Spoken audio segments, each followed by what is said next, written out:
Hello everyone. Today's video I want to show you how to make the tuna sandwich. So I need, for tuna sandwich, I will need 1 can tuna. I already drained. This is tuna in oil. I already drained. Then I put here in the bowl. And pickle relish, celery. I will cut into cubes. Celery and onion. I cut already chop. So I'm using green onion.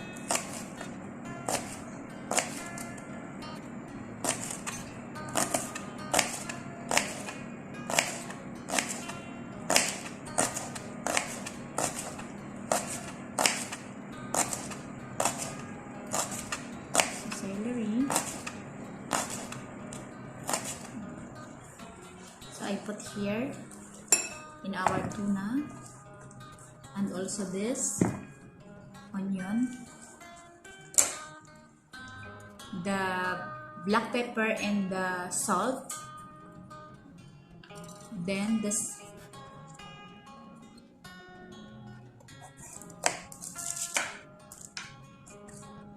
the pickle relish. I will cut also chop. You don't need too much pickle relish because otherwise become sour.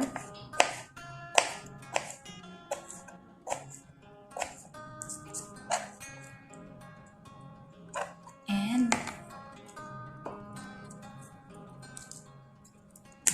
mayonnaise. I'm using this mayonnaise. So I will put 1, 2, 3, 4. So 4 teaspoons of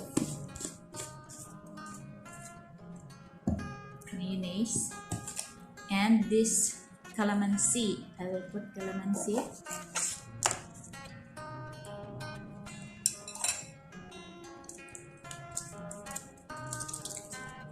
One calamansi. So now I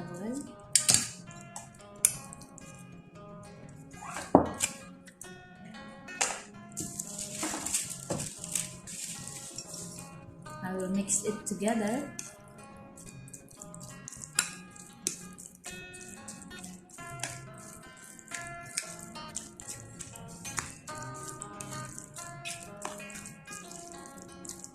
So you can adjust your mayonnaise. You can add more, or if you want more mayonnaise, you can add more mayo. If you don't like, this is enough.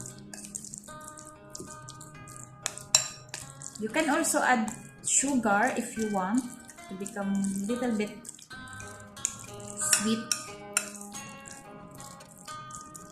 But for my recipe, I didn't put sugar. So you can add also garlic, optional, if you want to. So I want to taste.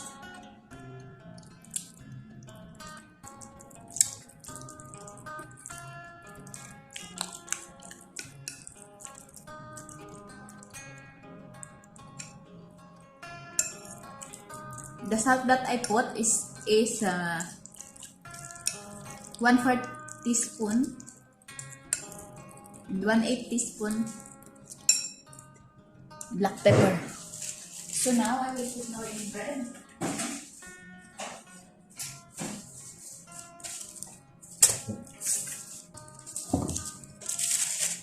This is now my bread. Just a spread only.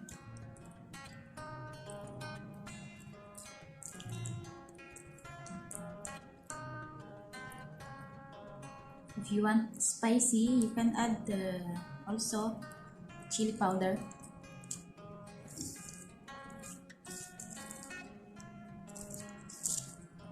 This is my tuna.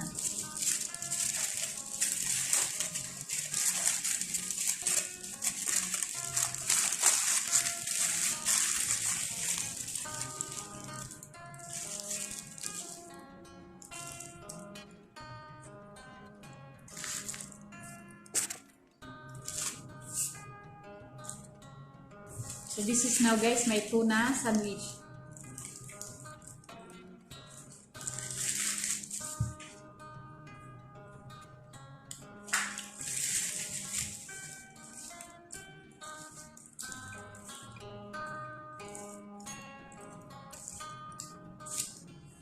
Yummy!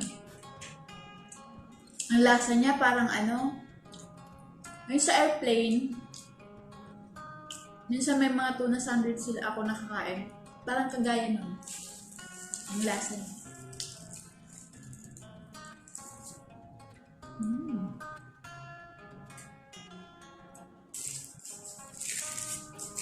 So that's it for today. Tuna sandwich. Sana nagustuhan niyo yung aking video. Kung nagustuhan niyo, please subscribe and click the bell button para palagi pa tayong updated sa ating mga bagong-bagong recipe at mga bagong dito. Ito yung dinner ko ngayon. Isang sandwich lang ina. Bye!